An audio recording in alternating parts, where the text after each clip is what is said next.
Bismillahirrahmanirrahim. We are going to start off our discussion with the next subsection, which is related to carbohydrates. Here we have got the big picture of the subsection of carbohydrates. इस subsection में first of all we will discuss the introduction to carbohydrates. सबसे पहले हम carbohydrates का general introduction discuss करेंगे. And secondly, we will discuss the classification of carbohydrates. And thirdly, we will discuss the comparison between three classes of carbohydrates. And fourthly, we'll talk about the importance of carbohydrates. Let's start off our discussion with the introduction to carbohydrates.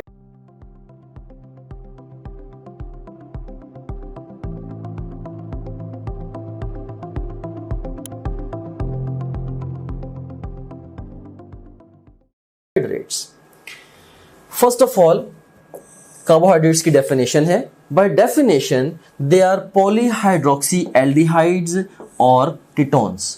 ये polyhydroxyaldehydes या ketones हैं, या हम carbohydrates को एक और तरीके से भी define कर सकते हैं. So there is another definition: complex substances which on hydrolysis yield polyhydroxyaldehyde और ketone subunits. Anyways, so next इनके हम लिटरल मीनिंग के ऊपर बात करते हैं. कार्बोहाइड्रेट्स का लिटरल मीनिंग क्या है? Hydrated carbons. You seen here that carbohydrates, right? So कार्बो for carbon and hydra for water, right? So basically हम इनको इसलिए कार्बोहाइड्रेट्स कहते हैं कि इनमें कार्बन और वाटर ये 1:1 में प्रेजेंट है. For every carbon in the carbohydrates, we have got a water molecule. कुछ कार्बोहाइड्रेट्स हैं जो कि इस बेसिक रूल को फॉलो नहीं करते, लेकिन ये generalization most of the carbohydrates के लिए ठीक है. So we call them as the hydrated carbons, right? इनका लिटरल मीनिंग जो है कार्बोहाइड्रेट्स का वो है ही हाइड्रेटेड कार्बन्स. इनको हम सैकराइड्स भी कहते हैं. फॉर एग्जांपल कार्बोहाइड्रेट्स की डिफरेंट क्लासेस हैं, जैसे मोनोसैकराइड्स, ओलिगोसैकराइड्स, पॉलीसैकराइड्स. सो कलेक्टिवली हम सारे के सारे कार्बोहाइड्रेट्स को सैकराइड्स भी कह देते हैं, जिसका मतलब क्या है? Sugars, right? And carbohydrates, these are basically the primary products of photosynthesis. कि फोटोसिंथेसिस के नतीजे में प्राइमरीली जो सब्सटेंसेस बनती हैं, दे आर द कार्बोहाइड्रेट्स. हाँ, उन कार्बोहाइड्रेट्स से आगे चल के लिपिड्स या प्रोटीन्स भी बन सकते हैं, लेकिन primarily as a result of photosynthesis what you will get? You will get the carbohydrates. And next इनका है जी जनरल फार्मूला. सो इनका जनरल फार्मूला क्या है? CxH2OY, right? And X क्या है? X and Y are mostly same number, right? Most of the times ये X और Y same numbers होंगे, और ये होंगे किस रेंज में? 3 to thousands, right? So this was the general formula of the carbohydrates. Here I have got few questions for you. Again, we have got 4 options. A option is 1:1, B option is 1:2, C option is 2:1, and D option is 1:3. And again आपके पास different statements हैं, और command क्या है? Choose a single best answer for each statement. So हमारे पास पहली statement है ratio of carbon and water in carbohydrates is, and best response to this question is 1:1. और उसके बाद फिर सेकेंड स्टेटमेंट है ratio of carbon and hydrogen in carbohydrates. So carbon और hydrogen में जो रेशियो है वो क्या होगी? 1:2. यू कैन सीन हियर, हमने भी स्टडी किया है कि कार्बोहाइड्रेट्स में कार्बन और वाटर ये 1:1 में प्रेजेंट है. सो कार्बन और वाटर अगर 1:1 में है, आप देख सकते हैं कि कार्बन और हाइड्रोजन 1:2 में प्रेजेंट है. फिर नेक्स्ट आप देखें ratio of carbon and oxygen in carbohydrates is. अब रेशियो की बात आ गई कार्बन की और ऑक्सीजन की. So for every carbon you have got an oxygen molecule. Again the best response to this question would be alpha 1:1. और फिर नेक्स्ट हमारे पास स्टेटमेंट है ratio of hydrogen and oxygen in carbohydrates is. अब ratio of hydrogen and oxygen है, right. So ये जो ratio होगी ऑफ कोर्स ये 2:1 है, मतलब कि कार्बोहाइड्रेट्स में हर 2 हाइड्रोजन के लिए एक ऑक्सीजन का एटम वो मौजूद है। So best response to this question would be 4 लें। सो अब इतनी सारी की सारी रेशियोज को मैंने यहाँ पे सम अप कर दिया है। Here we have got the important ratios जो भी हमने डिफरेंट क्वेश्चंस को डिस्कस किया है। सो कार्बन और वाटर कार्बोहाइड्रेट्स में 1:1 में प्रेजेंट है। सिमिलरली कार्बन और हाइड्रोजन 1:2 में, कार्बन और ऑक्सीजन 1:1 में, और हाइड्रोजन एंड ऑक्सीजन ये 2:1 में प्रेजेंट है। And now let's talk about the classification of carbohydrates. अब हम कार्बोहाइड्रेट्स की क्लासिफिकेशन पे बात करते हैं। कार्बोहाइड्रेट्स को बेसिकली 3 मेजर क्लासेस में डिवाइड किया गया है। First of all we have got the monosaccharides, and then we have got the oligosaccharides, and thirdly we have got the polysaccharides. First of all let's discuss the monosaccharides. इससे पहले कि हम monosaccharides की nitty gritty को discuss करें, हम कुछ questions को डिस्कस करते हैं। As you already know that I love to teach through questions because the learning without questions is passive learning and the learning with questions is active learning. When I ask questions, actually I am enabling you to pick the information which I am delivering to you actively. Right? So let's discuss few questions, and I want you to participate in these questions. I want you to answer every single question. I'm not worried if you are attempting these questions and you are getting them wrong. Yes, I would be worried if you are not attempting questions side by side. Right? So let's discuss questions. A option is triosis, B option is tetrosis, C option is pentosis, and D option is hexosis. ये हमारे पास 4 options हैं। And command क्या है? Choose a single best answer for each statement. आपको मैं multiple statements दूंगा और आपने हर स्टेटमेंट के लिए एक बेस्ट आंसर को पिक करना है। So which monosaccharides are rare in nature? कौन से मोनोसैकेराइड्स नेचर में रेयर हैं? And the best response to this question is beta. Tetroses are rare in nature. यहाँ पे जो ट्रायोसिस हैं they are intermediates of the photosynthesis and the cellular respiration, और ये दोनों प्रोसेसेस हमें पता है कि they are very very common processes, लिहाजा trioses they are very common. Similarly pentoses में राइबोस और डीऑक्सीराइबोस आते हैं। तो चूंकि राइबोस और deoxyribose they are present in the RNA and DNA, and RNA and DNA are present in almost all the organisms. So जो pentoses हैं they are also pretty abundant. और उसके बाद फिर लास्ट पे हेक्सोसिस हैं। तो हेक्सोसिस तो ये तो हैं ही बहुत कॉमन, राइट। रादर इनमें से जो मोस्ट कॉमन है दे आर द हेक्सोसिस, क्योंकि से सेलुलोज है वो ग्लूकोज से मिलकर बना है, ग्लूकोज का पॉलीमर है। सिमिलरली स्टार्च या ग्लाइकोजन भी ग्लूकोज के पॉलीमर्स हैं। तो चूंकि सेलुलोज, ग्लाइकोजन, स्टार्च वगैरह they are very very abundant in nature, लिहाजा जो हेक्सोसिस हैं they are also very abundant in nature. So यहाँ पे अगर आपसे क्वेश्चन ये पूछा गया है which of the following monosaccharides are rare in nature, तो इसमें से हमने देखा कि जो टेट्रोसिस हैं ये रिलेटिवली रेयरर इन नेचर हैं। सेकंड स्टेटमेंट है हमारे पास which monosaccharides are most abundant in nature. पहले क्या पूछा गया था? रेयर इन नेचर या लीस्ट अबंडेंट इन नेचर। हमने आंसर किया टेट्रोसिस। अब मैं क्वेश्चन क्या पूछ रहा हूं? Most abundant in nature. तो इनमें से जो मोस्ट अबंडेंट है नेचर में दे आर द हेक्सोसिस। और ये मोस्ट अबंडेंट क्यों है? ऑफ कोर्स हमें पता है कि सेलुलोज से ये मोस्ट अबंडेंट मैक्रोमोलिक्यूल है ऑन द प्लेनेट अर्थ। और सिर्फ इस बात का ही आपको अगर पता हो कि सेलुलोज चूंकि ग्लूकोज से बना है, तो यही ये इतना ही फैक्ट बताने के लिए काफी है कि हेक्सोसिस मोस्ट अबंडेंट होंगी। इस फैक्ट को हम आगे चल के थोड़ा सा मजीद डिटेल में भी डिस्कस करेंगे। नेक्स्ट हमारे पास स्टेटमेंट है ribose and deoxyribose sugars belong to which category of monosaccharides. कि राइबोस और डीऑक्सीराइबोस शुगर्स मोनोसैकेराइड्स की किस कैटेगरी से बिलोंग करते हैं? तो ये दोनों चूंकि 5 कार्बन शुगर्स हैं, so they are both of them they are the pentoses. और नेक्स्ट स्टेटमेंट है हमारे पास which monosaccharides are intermediates of photosynthesis and cellular respiration. तो अभी हमने थोड़ी देर पहले डिस्कस किया था कि जो ट्रायोसिस हैं ये फोटोसिंथेसिस और सेलुलर रेस्पिरेशन के इंटरमीडिएट्स हैं। So best response to this statement would be alpha. Now let's move on to the next slide. I have got another question for you, and the statement is which of the following is keto sugar? A option is glyceraldehyde, B option is dihydroxyacetone, C option is ribose, and D option is glucose. इनमें से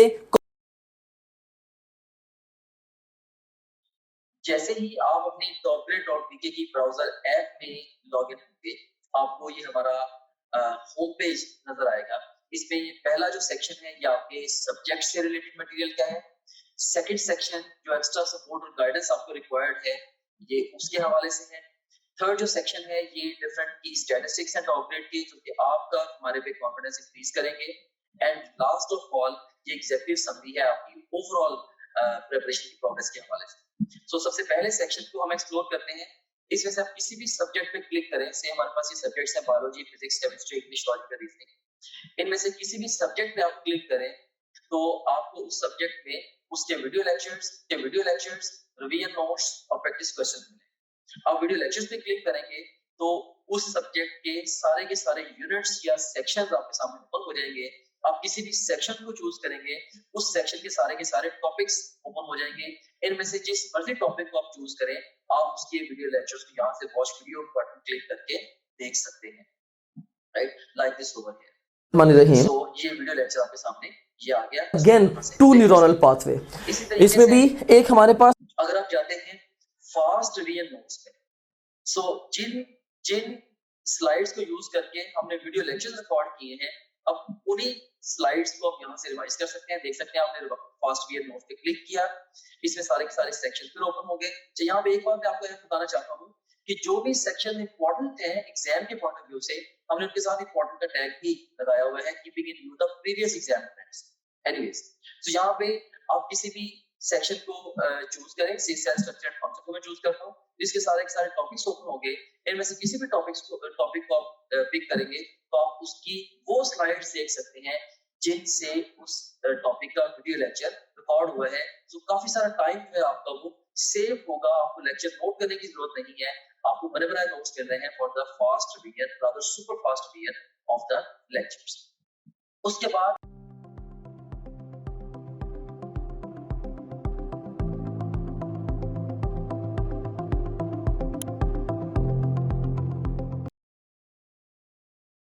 कौन सी keto sugar है, and the best response to this question would be beta.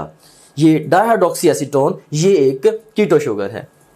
इसको भी हम आगे चल के डिस्कस करते हैं। कीटो और एल्डो शुगर्स को भी आगे चल के फर्दर डिटेल में डिस्कस करेंगे। Another question for you, point out that is not correct for fructose. A option keto sugar, B option is hexose sugar, C option is monosaccharide and D option is glycosidic bond present in it। तो आपसे पूछा गया है कि fructose के बारे में कौन सी बात ठीक नहीं है। कीटो शुगर तो ये है, सिमिलरली हेक्सोज भी ये है, इसमें 6 कार्बन्स हैं। उसके बाद ये मोनोसैकेराइड भी है। Glycosidic bond present in it, तो इसके अपने अंदर कोई ग्लाइकोसिडिक बॉन्ड नहीं है। ग्लाइकोसिडिक बॉन्ड क्या है? ग्लाइकोसिडिक बॉन्ड बेसिकली ये दो डिफरेंट मोनोसैकेराइड्स को आपस में ये अटैच करता है। फॉर एग्जांपल, अगर हमारे पास ये एक ग्लूकोज है और एक और ग्लूकोज है, तो वो बॉन्ड जो इन दोनों को आपस में जोड़ेगा, हम उसको ग्लाइकोसिडिक बॉन्ड कह सकते हैं। तो किसी एक मोनोसैकेराइड के अंदर ग्लाइकोसिडिक बॉन्ड नहीं हो सकता। So best response to this question would be delta. Another question, general formula of monosaccharides is not applicable to. A option is glucose, B option is ribofuranose, C option is ribose and D option is deoxyribose। तो जो monosaccharides का general formula है, अभी हमने थोड़ी देर पहले discuss किया, वो इनमें से किसके ऊपर एप्लीकेबल नहीं है? And the best response to this question is delta. Deoxyribose पे जो जनरल फॉर्मूला है मोनोसैकेराइड्स का, वो एप्लीकेबल नहीं है। क्यों एप्लीकेबल नहीं है? क्योंकि जो सेकंड कार्बन है, second carbon of the deoxyribose sugar is devoid of one oxygen, उसमें एक ऑक्सीजन कम है, इसलिए ये जनरल फॉर्मूला इसके ऊपर एप्लीकेबल नहीं है, जो कि मोनोसैकेराइड्स का जनरल फॉर्मूला है। So let's start off our discussion with the monosaccharides. अभी तक हमने मोनोसैकेराइड्स के बारे में डिफरेंट क्वेश्चंस डिस्कस किए हैं, अब हम मोनोसैकेराइड्स को इन डिटेल डिस्कस करते हैं। First of all let's talk about the introduction to the monosaccharides. First of all, you can see in here, they contain 3 to 7 carbon atoms. Monosaccharides में 3 से लेके 7 की रेंज में कार्बन एटम्स हो सकते हैं, और अकॉर्डिंगली हम इन्हें ट्रायोजिस से लेके हेप्टोजिस तक नाम देते हैं। अब ऐसे मोनोसेक्राइड्स जिनमें 3 कार्बन्स हैं हम उन्हें ट्रायोजिस कहते हैं, 4 कार्बन वालों को टेट्रोजिस, 5 कार्बन वालों को पेंटोजिस, 6 कार्बन वालों को हेक्सोजिस और 7 कार्बन वालों को हेप्टोजिस कहते हैं। सो मोनोसेक्राइड्स इनमें 3 से लेके 7 की रेंज में कार्बन एटम्स हो सकते हैं and all carbons except 1 have a hydroxyl group. मतलब जितने भी इनके अंदर कार्बन्स होंगे हर कार्बन के साथ हाइड्रोक्सिल ग्रुप जुड़ा होगा, लेकिन एक ऐसा कार्बन जरूर होगा हर मोनोसेक्राइड में जिसके साथ हाइड्रोक्सिल ग्रुप जुड़ा नहीं हुआ। अब क्वेश्चन ये है कि वो जो कार्बन है वो कौन सा कार्बन होगा, और इसका आंसर इस नेक्स्ट लाइन में है, the remaining 1 carbon is part of the aldehyde और कीटो ग्रुप। ऑफ कोर्स जो भी मोनोसेक्राइड है उसमें एल्डिहाइड या कीटो फंक्शनल ग्रुप प्रेजेंट है, और ऑफ कोर्स जो कार्बन उस कीटो या एल्डिहाइड ग्रुप में प्रेजेंट होगा उसके साथ हाइड्रोक्सिल ग्रुप अटैच नहीं होगा, बाकी हर कार्बन के साथ हाइड्रोक्सिल ग्रुप अटैच्ड होगा। सो एग्जाम आपको कोई भी ऑप्शन देके पूछ सकता है, लाइक एग्जाम आपको कोई ट्राइओज या टेट्रोज या पेंटोज देके पूछ सकता है कि इसमें कितने कार्बन्स हैं जिनके साथ हाइड्रोक्सिल ग्रुप अटैच्ड है या हाइड्रोक्सिल ग्रुप अटैच नहीं है। तो आपने इसके लिए एक जनरलाइजेशन हमेशा याद रखनी है कि मोनोसेक्राइड्स के सारे कार्बन्स के साथ हाइड्रोक्सिल ग्रुप अटैच होगा सिवाय उस एक कार्बन के जिसके साथ जो कि फंक्शनल ग्रुप का कार्बन है। Next, let's discuss the types of the monosaccharides। अब हम monosaccharides की types को डिस्कस करते हैं। So monosaccharides basically इसकी 2 मेजर types हैं, एक एल्डो शुगर्स हैं और दूसरे नंबर पे कीटो शुगर्स हैं। अब बाय डेफिनेशन एल्डो शुगर्स क्या है? They are the sugars which contain aldehyde as the functional group. ये वो शुगर्स हैं जिनमें एल्डिहाइड फंक्शनल ग्रुप है। इंपॉर्टेंट एग्जांपल्स मैं आपको बताता हूं इसकी, जैसे ग्लिसरॉल्डिहाइड है या ग्लूकोज है या राइबोज है या डीऑक्सीराइबोज है। I want you to memorize all these examples, इनमें से एक को भी आपने मिस नहीं करना, क्योंकि आपसे एग्जाम में क्वेश्चन पूछा जा सकता है कि which of the following is or is not an aldo sugar, right? Of course अगर आपको ये लिस्ट याद होगी तभी आप इस किस्म का क्वेश्चन पिक कर सकते हैं। और नेक्स्ट हमारे पास सेकंड टाइप है मोनोसेक्राइड्स की, which is the keto sugars। अब जो keto sugars by definition क्या है? sugars containing ketone as the functional group। ये वो शुगर्स हैं जिनमें कीटोन एक फंक्शनल ग्रुप के तौर पे है, राइट? सो कीटोन फंक्शनल ग्रुप है। इसकी इंपॉर्टेंट एग्जांपल्स कौन सी हैं? Dihydroxy acetone and similarly the राइबोलोज and fructose. याद रखना ये राइबोलोज है, ये राइबोज नहीं है। राइबोज एल्डो शुगर है जबकि राइबोलोज जो है ये कीटो शुगर है, right? So I want you to memorize these examples, so please memorize them carefully. और उसके बाद आप यहाँ पे इस फोटोग्राफ में देख सकते हैं कि एल्डो और कीटो शुगर्स का आपको डिफरेंस मैं बताने लगा हूँ। यू कैन सीन हियर कि हमारे पास लेफ्ट हाफ में ये ग्लिसरॉल्डिहाइड ये एक शुगर है और इसमें आपको ये एक एल्डिहाइड ग्रुप नजर आ रहा है, राइट? सो एल्डिहाइड ग्रुप जैसे कि आप यहाँ पे भी देख सकते हैं, राइट? और सो ये एक एल्डो शुगर है। सिमिलरली डाइहाइड्रोक्सी एसीटोन जो है, राइट, डाइहाइड्रोक्सी एसीटोन में ये कीटो फंक्शनल ग्रुप प्रेजेंट है, लिहाजा ये एक कीटो शुगर है। भले दोनों का जो मॉलिक्यूलर फॉर्मूला है वो सेम है लेकिन इनका स्ट्रक्चरल फॉर्मूला डिफरेंट है, इनमें फंक्शनल ग्रुप्स डिफरेंट हैं। एक एल्डो शुगर है और दूसरी कीटो शुगर है। ग्लिसरॉल्डिहाइड ये एल्डो शुगर है जबकि डाइहाइड्रोक्सी एसीटोन ये एक कीटो शुगर है। Now let's move on to the next slide. अब हम डिफरेंट इंपॉर्टेंट मोनोसेक्राइड्स के बारे में बात करेंगे। So first of all let's talk about the introduction, right? So most important hexose जो है वो कौन सा है? That is the glucose. Glucose is the most important hexose, right? In free form glucose is present in all fruits being abundant in the grapes, figs and dates etcetera, right? Free form में ये different fruits के अंदर glucose आपको मिलेगा, जैसे हमने examples देखी grapes में, फिग्स में या डेट्स वगैरह के अंदर। और यहाँ पे अब एक इंपॉर्टेंट फैक्ट है जो कि मैं चाहता हूँ कि आप लोग मेमोराइज करें, क्योंकि कुछ वैल्यूज ऐसी हैं जो कि एग्जाम में टेस्ट की जा सकती हैं। जनरली बायोलॉजी के जो क्वेश्चंस होते हैं ये कॉन्सेप्चुअल क्वेश्चंस होते हैं, बहुत सारे क्वेश्चंस लॉजिकल होते हैं, लेकिन कुछ ऐसी इंपॉर्टेंट वैल्यूज हैं समटाइम्स वो भी एग्जाम में अपीयर होती हैं, तो लिहाजा ये भी उन वैल्यूज में से ही एक वैल्यू है जिसको आपने मेमोराइज करना है, right? You can see in here our blood normally contain 0.08% glucose, हमारे ब्लड में 0.08% ग्लूकोज है। सो यहाँ पे ये भी याद रखना कि जो ग्लूकोज है इसको हम ब्लड शुगर भी कहते हैं, राइट? हमारे ब्लड के अंदर मेनली जो शुगर प्रेजेंट है दैट इज ग्लूकोज, राइट? इसके अलावा जो दूसरी शुगर्स हैं वो दूसरी जगहों पे प्रेजेंट हो तो सकती हैं, लेकिन ब्लड में जो मेन शुगर है that is the glucose. Similarly जो प्लांट्स में फ्लोएम के अंदर जो शुगर होती है दैट इज द सुक्रोज। लिहाजा आपने इस वैल्यू के साथ साथ ये दो फैक्ट्स को भी याद रखना है, glucose is the blood sugar and sucrose is the phloem sugar. और बहरहाल ग्लूकोज इसकी परसेंटेज कितनी है हमारे ब्लड में? 0.08%। एंड नेक्स्ट अब देखें, ये एक और मेमोरी बेस्ड फैक्ट है और ये भी एग्जाम में आपसे पूछा जा सकता है। For the synthesis of 10 gram of glucose, याद रखें कि ये 10 ग्राम है, it's not 1 gram, right? For the synthesis of 10 gram glucose 717.6 kilo calorie of solar energy is used. कि 10 ग्राम ग्लूकोज को बनाने के लिए 717.6 किलो कैलोरी सोलर एनर्जी की वो यूज होती है।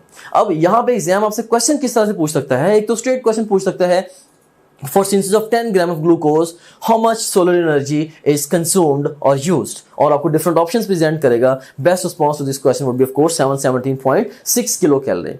लेकिन अब एग्जाम कई दफा वो इसको इसी क्वेश्चन को थोड़ा सा ट्विस्ट करके भी पूछ सकता है। फॉर एग्जांपल बजाय के 10 ग्राम के वो आपसे पूछ सकता है कि 1 ग्राम ऑफ ग्लूकोज के लिए सोलर एनर्जी कितनी कंज्यूम होगी। ऑफ कोर्स अगर 10 ग्राम के लिए 717.6 है तो 1 ग्राम के लिए 71.76 किलो कैलोरी हो जाएगी, राइट?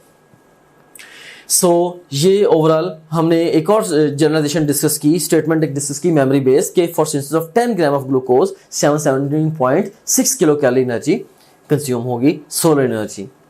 अब क्वेश्चन है हमारे पास, for the synthesis of 1 gram glucose dash of solar energy is used and the best response to this question is 71.76 kilo calorie as we have already discussed. Next, I have got another range of questions for you people.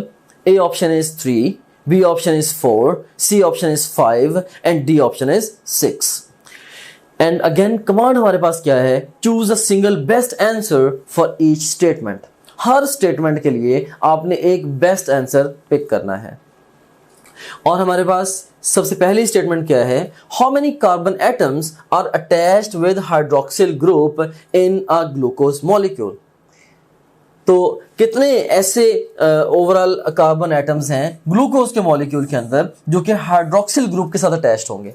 तो अभी हम discuss करके आए हैं कि किसी भी monosaccharide में सारे के सारे कार्बन्स वो हाइड्रोक्सिल ग्रुप के साथ अटैच्ड होंगे सिवाय उस एक कार्बन के जो कि फंक्शनल ग्रुप का कार्बन है। लिहाजा best response to this question would be 5, क्योंकि ग्लूकोज ये एक 6 कार्बन शुगर है। तो इसमें एक कार्बन के अलावा बाकी जो 5 कार्बन है वो हाइड्रोक्सिल ग्रुप से जुड़े होंगे।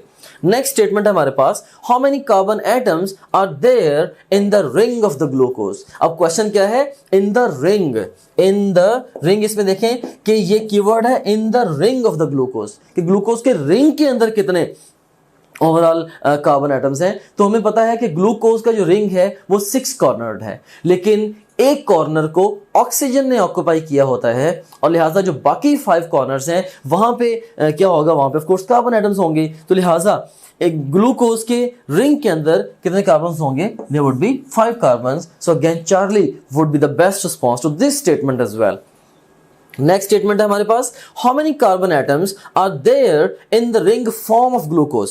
अब कीवर्ड क्या है? In the ring form, right? अब पूरी रिंग फॉर्म के अंदर ऑफ कोर्स लिनियर फॉर्म में जितने होंगे पूरी रिंग फॉर्म में भी कार्बन एटम्स तो उतने ही होंगे, राइट? सो अगर आपसे पूछा जाए कि इन द रिंग पूछा जाए कि रिंग में कितने हैं, तो आंसर 5 है। अगर इन द रिंग फॉर्म पूछा जाए तो उसके अंदर इवन वो वाला कार्बन जो कि रिंग से बाहर है वो भी है, तो रिंग फॉर्म का हिस्सा ही। तो लिहाजा बेस्ट रिस्पॉन्स इस क्वेश्चन का होगा that would be delta. 6 would be the best response to this question.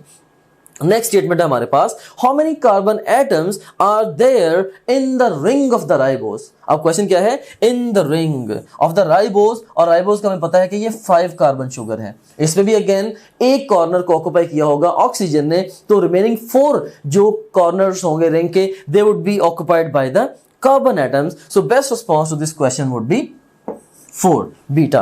अब नेक्स्ट क्वेश्चन क्या है, how many carbon atoms are there in the ring form of ribose. अब यहां पे अगेन क्वेश्चन आया है रिंग फॉर्म, पूरी रिंग फॉर्म के अंदर कितने होंगे। ऑफ कोर्स जितने लीनियर फॉर्म में होंगे उतने ही कार्बन एटम्स रिंग फॉर्म में होंगे, and the best response to this question would be 5। सो यहां पे आप देख सकते हैं चेन स्ट्रक्चर राइबोस और ग्लूकोज का। इसमें आप देखें कि राइबोस किस तरह से ये एक पेंटोज शुगर है और ये एक एल्डो शुगर है, इसमें एक एल्डिहाइड ग्रुप है, राइट। और सिमिलरली आप देख सकते हैं कि ग्लूकोज ये एक हेक्सोज शुगर है, इसमें 6 कार्बन्स हैं और ये भी एक एल्डो शुगर ही है क्योंकि इसमें भी एल्डिहाइड फंक्शनल ग्रुप है। और आप देख सकते हैं कि इस एक कार्बन के अलावा इन दोनों शुगर्स के अंदर बाकी जितने भी कार्बन्स हैं, जैसा कि आप देख सकते हैं राइबोस के केस में ये 4 और ग्लूकोज के केस में ये 5 कार्बन्स ऐसे हैं जिनके साथ हाइड्रोक्सिल ग्रुप आपको नजर आ रहा है।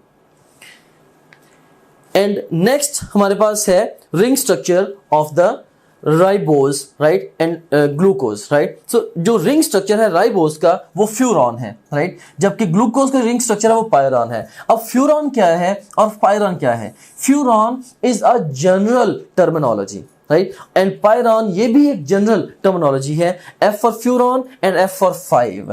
सो furan is a 5 cornered ring. Basically furan ये 5 कॉर्नर्ड रिंग है। इसी तरह से जो पायरॉन है, पायरॉन इज अ 6 कॉर्नर्ड रिंग, ये 6 कॉर्नर्ड रिंग है। तो यहां पे आप देख सकते हैं कि राइबोज ये एक 5 कॉर्नर्ड रिंग बनाएगा जबकि ग्लूकोज ये 6 कॉर्नर्ड रिंग बनाएगा। तो इसमें हम देखें कि ये हमारे पास इस डायग्राम के लेफ्ट हाफ में ये राइबोज शुगर है, इसको हम राइबोफ्यूरानोज भी कहेंगे क्योंकि ये 5 कॉर्नर रिंग बना रहा है। इसमें आप देख सकते हैं कि ओवरऑल इसके टोटल कॉर्नर्स कितने हैं रिंग के।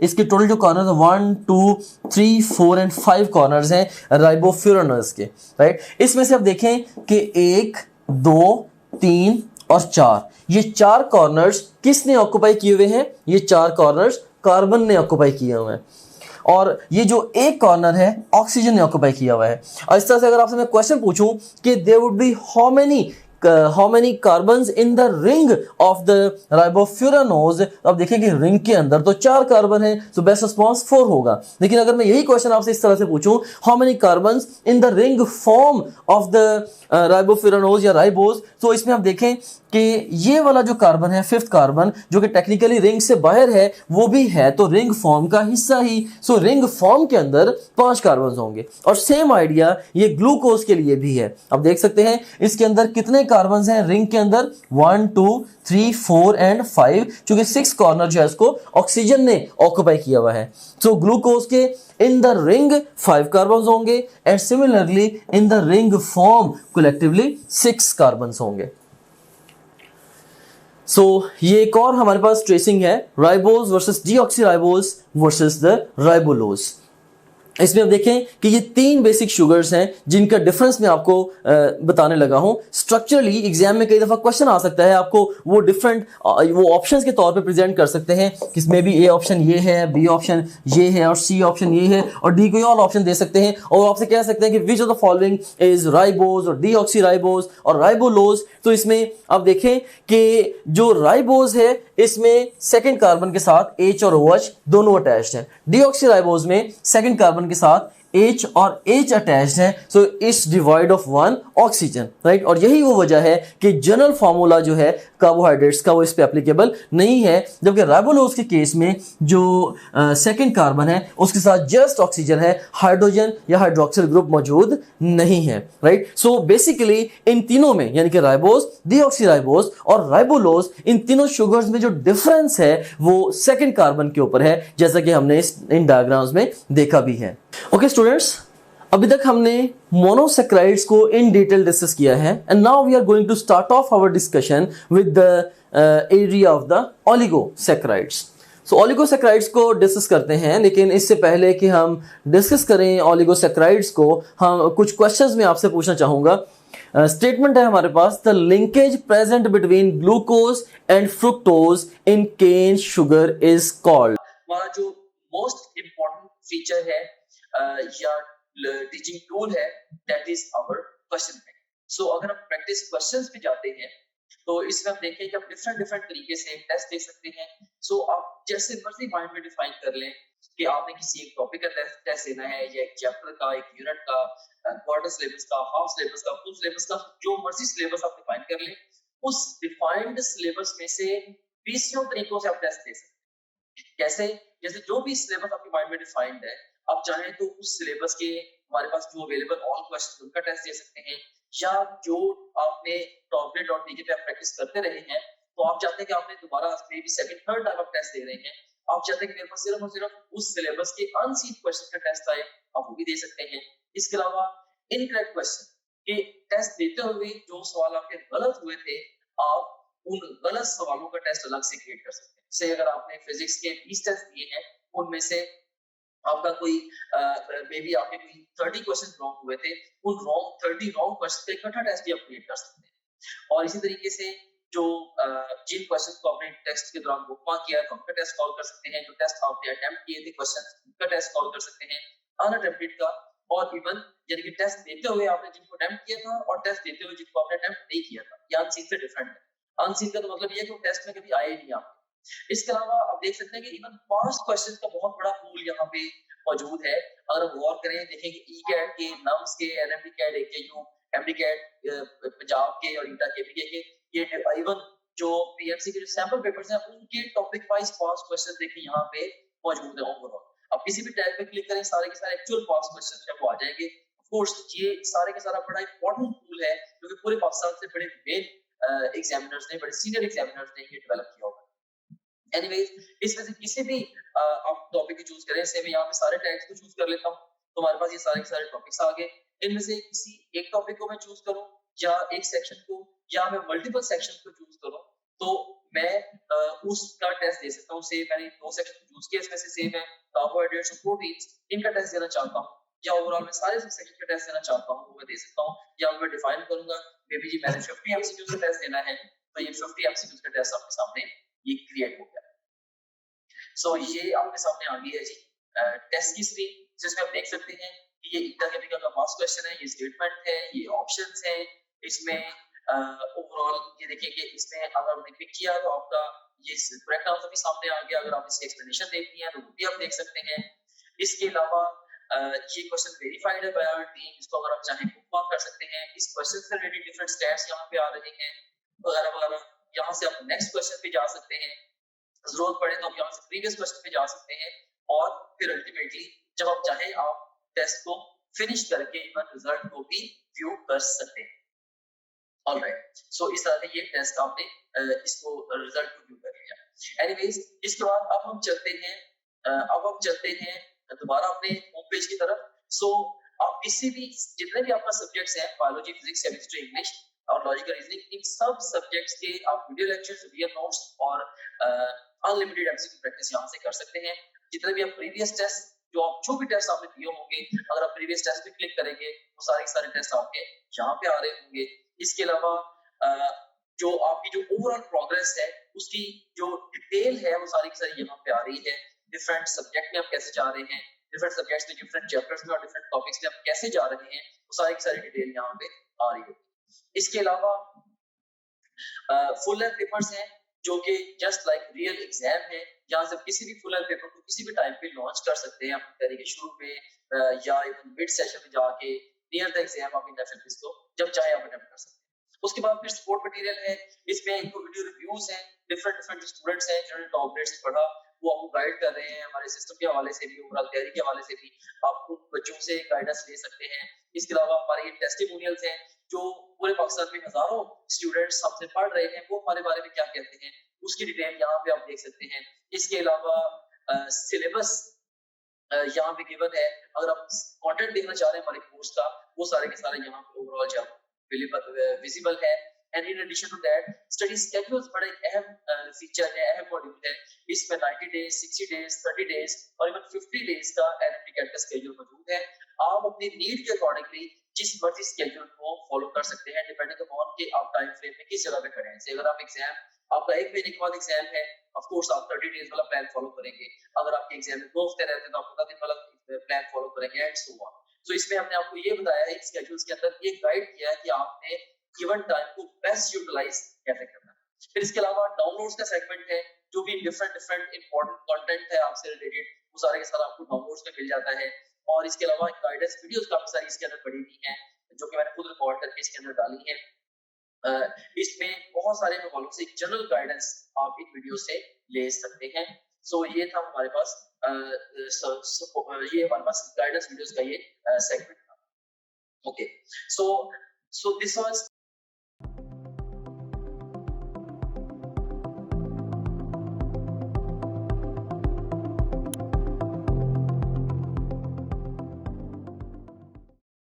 पेप्टाइड लिंकेज तो अमाइनो एसिड्स के दरमियान होता है इन द प्रोटीन्स, लिहाजा ये जवाब नहीं है। आयनिक बॉन्ड तो कोई आयनिक बॉन्ड भी नहीं है, क्योंकि ग्लूकोज शुगर ये ऐसा चीज ना तो ये आयन्स हैं जिनके दरमियान आयनिक बॉन्ड बने, सो इसका आंसर बीटा भी नहीं होगा। Glycosidic linkage, yes this is the best response to this question. कि बेसिकली जो केन शुगर है जिसको हम टेबल शुगर भी कहते हैं या सुक्रोज, तो इसमें ग्लूकोज और फ्रुक्टोज के दरमियान ग्लाइकोसिडिक लिंकेज है। और डी ऑप्शन है आयनिक बॉन्ड और ग्लाइकोसिडिक लिंकेज, चूंकि इसमें आयनिक बॉन्ड आ गया लिहाजा ये वाला ऑप्शन भी हमारा गलत होगा। So best response to this question is Charlie. And Here we have got the oligosaccharides now. अब हम oligosaccharides के साथ अपने डिस्कशन को conventionally start करते हैं. So first of all, let's talk about the introduction to the oligosaccharides. You can see in here they contain 2 to 10 monosaccharides.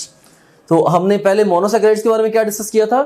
3 to 7 carbons थे उनके अंदर। यहां पे हम क्या डिस्कस कर रहे हैं? 2 to 10 मोनोसैकेराइड्स हैं which are attached to each other via the glycosidic linkage, right. So अब अकॉर्डिंगली अगर ऐसे ओलिगोसैकेराइड्स जिनमें 2 मोनोसैकेराइड्स आपस में जुड़े होंगे वाया द ग्लाइकोसिडिक लिंकेज, हम उनको डाइसैकेराइड्स कहेंगे। सिमिलरली अगर 3 जुड़े होंगे तो ट्राइसैकेराइड्स एंड सो ऑन, राइट। और यहां पे ये बात भी रिमार्केबल है कि जो डाइसैकेराइड्स हैं they are most abundant oligosaccharides. Oligosaccharides में से जो मोस्ट अबंडेंट ओलिगोसैकेराइड्स हैं वो डाइसैकेराइड्स हैं, यानी कि ऐसे डाइसैकेराइड्स हैं जिनमें 2 मोनोसैकेराइड्स आपस में जुड़े हैं वाया ग्लाइकोसिडिक लिंकेज। अब हम कुछ इंपॉर्टेंट ओलिगोसैकेराइड्स को डिस्कस करते हैं। ये बड़ा एक इंपॉर्टेंट एरिया है और हाई यील्ड एरिया है from the examination point of view. और ये जो इंफॉर्मेशन अभी मैं आपको देने लगा हूं, एग्जाम इस इंफॉर्मेशन को डिफरेंट वेज में आपसे टेस्ट करता है। बहरहाल हमारे पास ये कुछ इंपॉर्टेंट ओलिगोसैकेराइड्स हैं। इसमें देखिए, first of all you have got the maltose, and secondly you have got the lactose, and thirdly you have got the sucrose.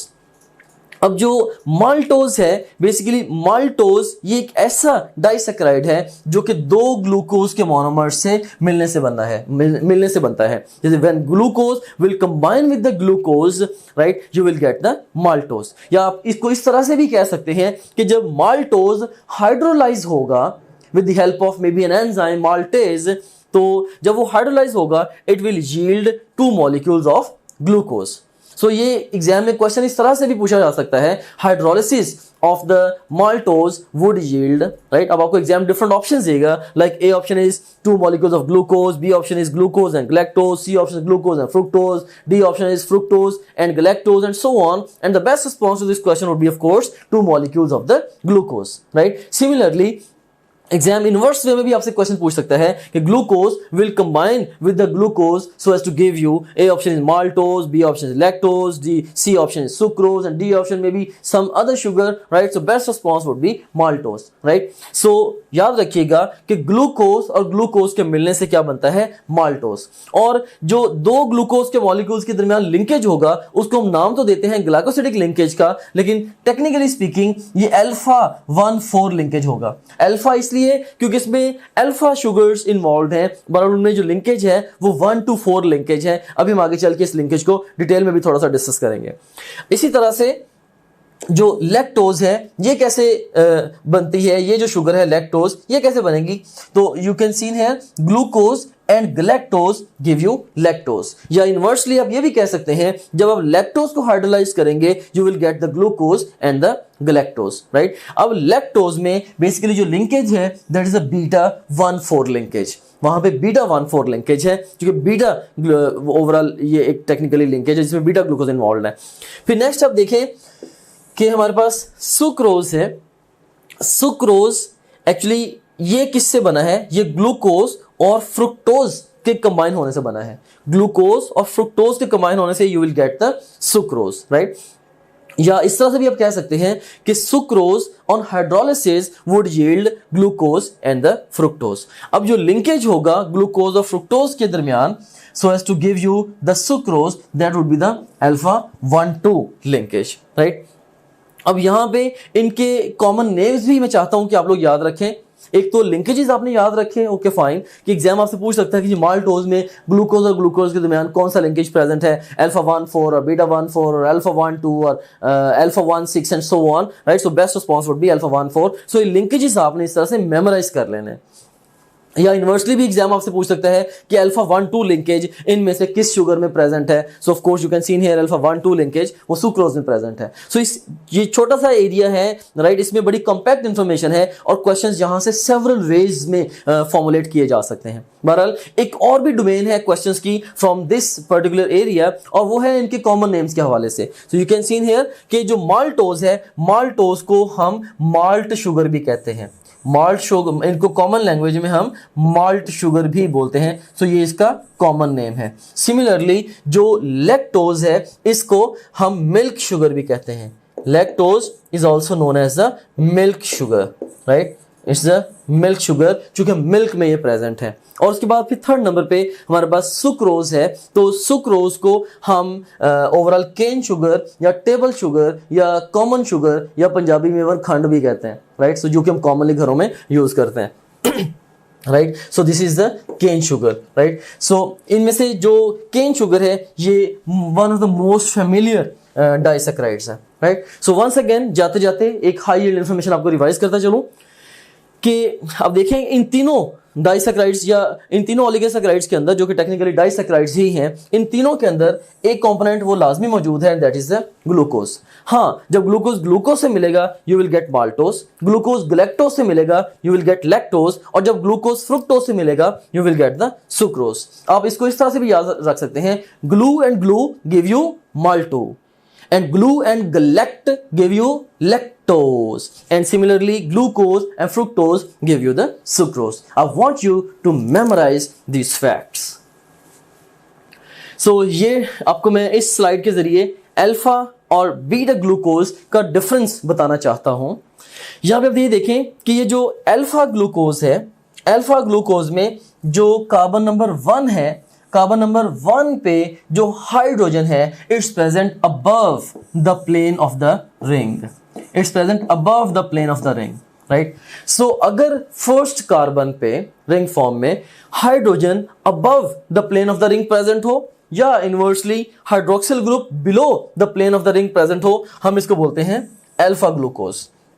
So A for alpha and A for above. So hydrogen अगर plane of the ring से above हो at first carbon, हम इसको इस glucose को बोलेंगे, ये alpha glucose है। सिमिलरली अगर फर्स्ट कार्बन पे जो हाइड्रोजन है it's below the plane of the ring, so B for below and B for beta, right. So आप देख सकते हैं कि अगर फर्स्ट कार्बन पे रिंग फॉर्म में, ग्लूकोज के रिंग फॉर्म में फर्स्ट कार्बन पे अगर हाइड्रोजन ये below the plane of the ring है, हम ऐसे ग्लूकोज को क्या बोलेंगे, this is a beta glucose, जिसमें hydroxyl group of course above the plane of the ring हो जाएगा। अब अगर मैं कहता हूं कि अल्फा 1,4 लिंकेज है, इसका मतलब ये है कि मैं माल्टोज में कहता हूं कि जी अल्फा 1,4 लिंकेज है, इसका मतलब ये हुआ कि एक ग्लूकोज का फर्स्ट कार्बन दूसरे ग्लूकोज के फोर्थ कार्बन के साथ जुड़ा है और वो हैं दोनों alpha glucose. So this is alpha 1,4 linkage, right. I hope कि अब आपने अल्फा और बीटा ग्लूकोज का जो कॉन्सेप्ट है बेसिक, इसको भी ग्रैब कर लिया है। सो यहाँ पे एक ओवरऑल आपकी बुक से ही ये फोटोग्राफ ली गई है, इसको मैं थोड़ा सा एक्सप्लेन करता हूँ कि इसमें दो मोनोसैकेराइड्स आपको दिखाए गए हैं। इसमें लेफ्ट हाफ में you can see the glucose and right half में you can see the fructose. And glucose और इसमें देखें ग्लूकोज और फ्रुक्टोज के दरमियान जो लिंकेज आप देखेंगे, इसमें ग्लूकोज का फर्स्ट कार्बन इन्वॉल्व है और फ्रुक्टोज का सेकंड कार्बन इन्वॉल्व है। और इसमें देखें कि जो ग्लूकोज का जो फर्स्ट कार्बन है यहां से हाइड्रोक्सिल ग्रुप आया और जो फ्रुक्टोज का जो सेकंड कार्बन है इससे हाइड्रोजन आई, सो वाटर यहां से रिमूव हो गया और ये जो दोनों शुगर्स हैं ये आपस में लिंक हो गई via this glycosidic bond. So you can see here this is the representation of the glycosidic bond, right. So ये हमारे पास आ गया disaccharide. Basically glucose and fructose give you sucrose, right. So उसमें सुक्रोज में हमने देखा था क्या, कौन सा लिंकेज था, देयर वाज 1-2 ग्लाइकोसिडिक लिंकेज। तो ये 1-2 जो लिंकेज है आपको यहां पे नजर भी आ रहा है इस फोटोग्राफ के अंदर। नेक्स्ट मूव करते हैं जी। हमारे पास क्वेश्चन है, ring structure of fructose consist of. Ring structure of fructose consists of, right? And the best response to this question would be 5 corners. भले fructose एक 6 कार्बन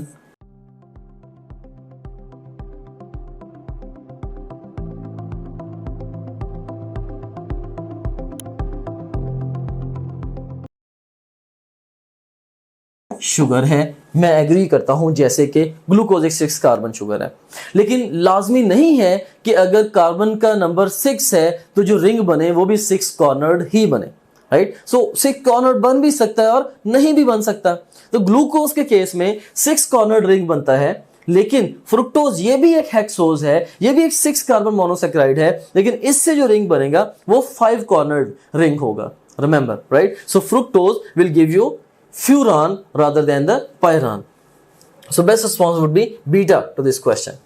अब हम अपने डिस्कशन को स्टार्ट करते हैं with the polysaccharides, right? So polysaccharides are one very important area from the examination point of view.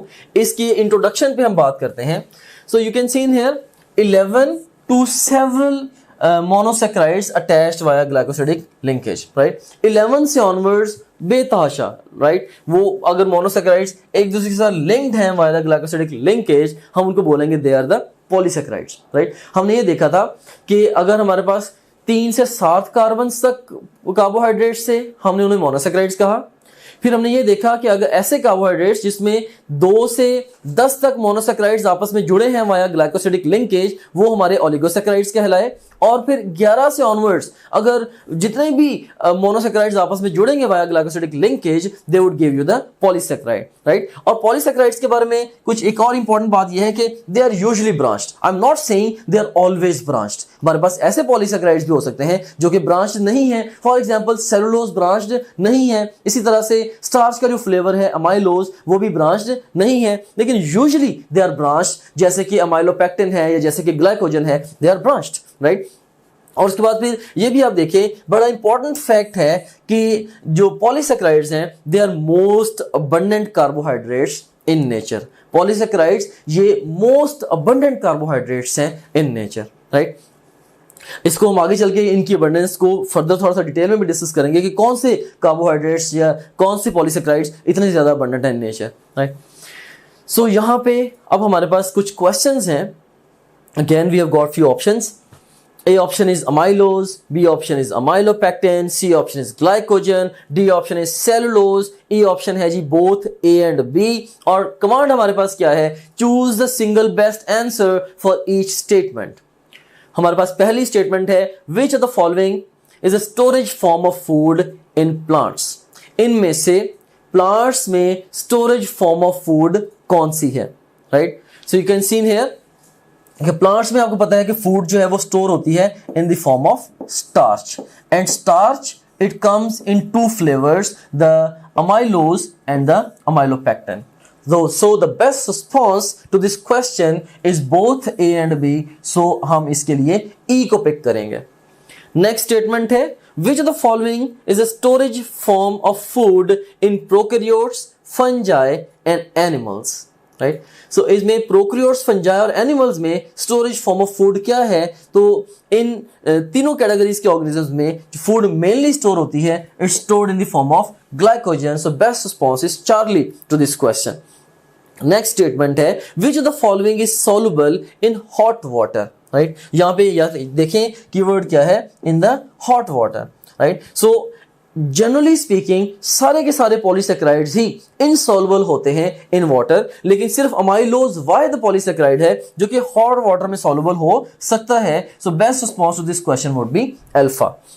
और next statement है हमारे पास, iodine test gives red colour with, right. So iodine test जो है वो ग्लाइकोजन के साथ रेड कलर देगा। So best response is Charlie to this question. और नेक्स्ट फिर देखिए स्टेटमेंट है हमारे पास, beta 1,4 glycosidic linkage is present in. Mostly हमने अपनी बुक में जो लिंकेजेस पढ़े हैं mostly they are alpha linkages, alpha 1, 2, alpha 1, 4 being the most common, right? Alpha 1, 6, 7, right? So beta 1, 4 linkages they are very very rare, right? और beta 1, 4 linkage ये एक ऐसा रेयर लिंकेज जो कि अब देखेंगे सेलुलोज में प्रेजेंट है। Probably जो पॉलीसेक्राइड्स हमारी बुक में डिस्कस्ड हैं उनमें से सेलुलोज वाहिद है जिसके अंदर आप बीटा 1, 4 लिंकेज देखेंगे। Otherwise everywhere you will see the alpha 1, 4 linkages in the straight chain and alpha 1, 6 linkages at the branching points. So best response जिस क्वेश्चन का होगा that would be delta. So now let's move on to this next slide. अभी तक मैंने जितने भी ये questions पूछे हैं पॉलीसेक्राइड्स के बारे में आपसे, वो मोस्ट ऑफ द क्वेश्चंस इस टेबल के जरिए आंसर होंगे।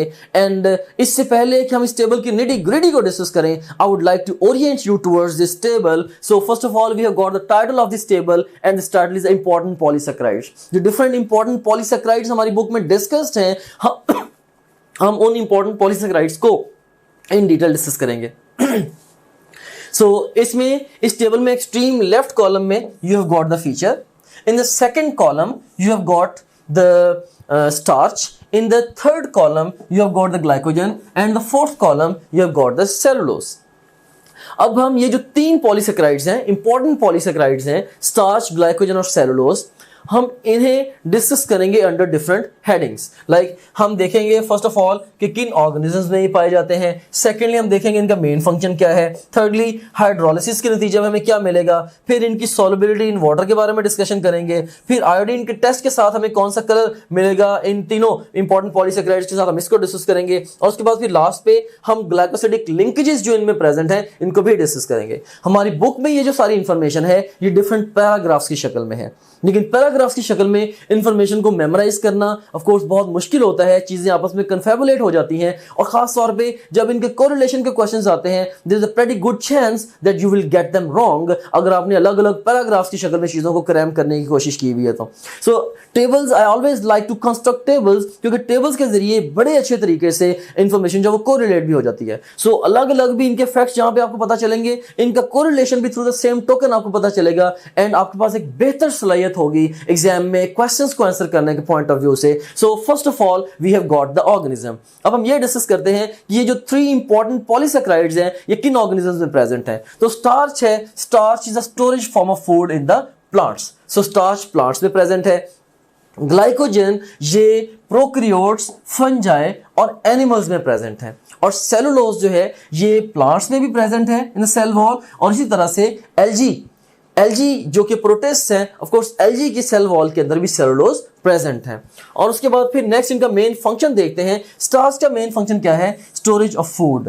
प्लांट्स के अंदर जो main form of storage of food है that is the starch, right. Similarly जो एनिमल्स हैं खास स्पेसिफिकली, और फंजाई और प्रोकैरियोट्स जनरली, इनके अंदर भी जो स्टोरेज फॉर्म ऑफ फूड है दैट इज द ग्लाइकोजन, जबकि सेलुलोज जो है इसका रोल स्ट्रक्चरल है। अब आप यहां पे एक क्वेश्चन पूछ सकते हैं कि सर सेलुलोज को हर्बीवोर्स डाइजेस्ट कर सकते हैं, और अगर हर्बीवोर्स सेलुलोज को सेलुलेज एंजाइम की मदद से जो कि उनकी गट में प्रेजेंट है वो डाइजेस्ट कर सकते हैं, तो फिर इसका रोल स्ट्रक्चरल कैसे हुआ, इसका भी तो फंक्शनल रोल होना चाहिए। तो यहां पे मैं आपको ये बताता चलूं कि हम ये जो रोल की बात कर रहे हैं, मेन फंक्शन की बात कर रहे हैं, हम बात कर रहे हैं उन ऑर्गेनिजम्स के लिए जिनके अंदर ये प्रेजेंट है, राइट। हर्बीवोर्स के लिए मे बी इसका फंक्शनल रोल होगा, लेकिन भाई प्लांट्स और एल्गी के अंदर तो ये स्ट्रक्चर्स ही बना रहे हैं ना, तो लिहाजा उनके अंदर इनका जो रोल है that is the structural role.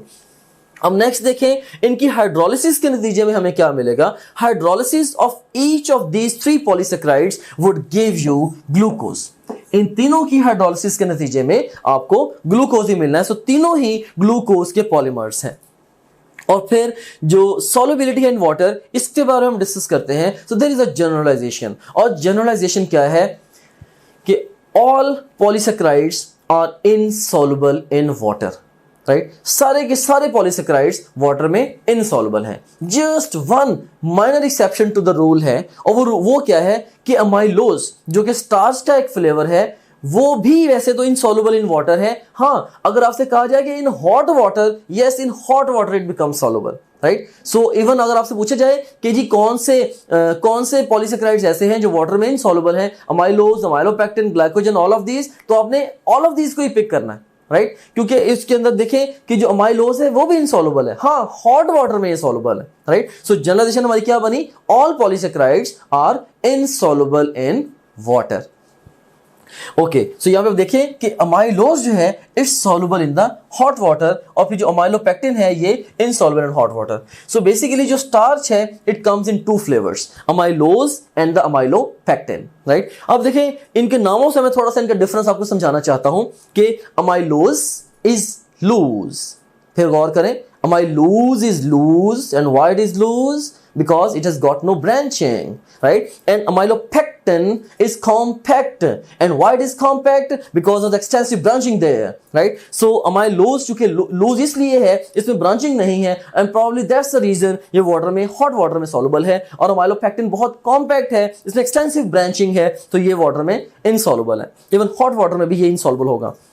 हाँ, ग्लाइकोजन और सेलुलोज ये दोनों भी इनसॉल्युबल हैं इन वाटर। और उसके बाद नेक्स्ट अब देखें colour on the iodine test. अगर हम आयोडीन टेस्ट परफॉर्म करें इन 3 इंपॉर्टेंट पॉलीसेक्राइड्स के साथ, तो स्टार्च के साथ जो आयोडीन टेस्ट है it will give you blue colour, and animals के साथ जो iodine test it will give you red colour, और सेलुलोज के साथ it will give you no change, right. So ये जो कलर्स हैं आपने इनको बहुत ही केयरफुली अब इनको मेमोराइज करना है, क्योंकि कलर्स एग्जाम में कई दफा बच्चों के माइंड में इन्वर्स हो जाते हैं। Remember, blue for starch and red for the glycogen.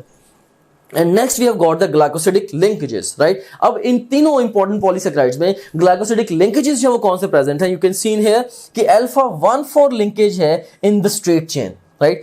Starch के अंदर स्ट्रेट चेन में अल्फा 1,4 लिंकेज है, जबकि ब्रांचिंग पॉइंट्स पे अल्फा 1,6 लिंकेज है, राइट। सो स्टार्च में अगर आपसे पूछा जाए कि लिंकेज कौन से प्रेजेंट है, अल्फा 1,4, 1,6, तो आंसर क्या है, दोनों, राइट। हाँ, स्ट्रेट चेन में अल्फा 1,4 है और ब्रांचिंग पॉइंट्स पे अल्फा 1,6 है। हाँ, अगर आपसे ये पूछा जाए कि अमाइलोज में लिंकेजेस कौन से प्रेजेंट हैं, अल्फा 1,4, 1,6 या दोनों, तो आंसर आपका क्या होना चाहिए, अल्फा 1,4। क्यों? क्योंकि उसके अंदर ब्रांचिंग है ही नहीं।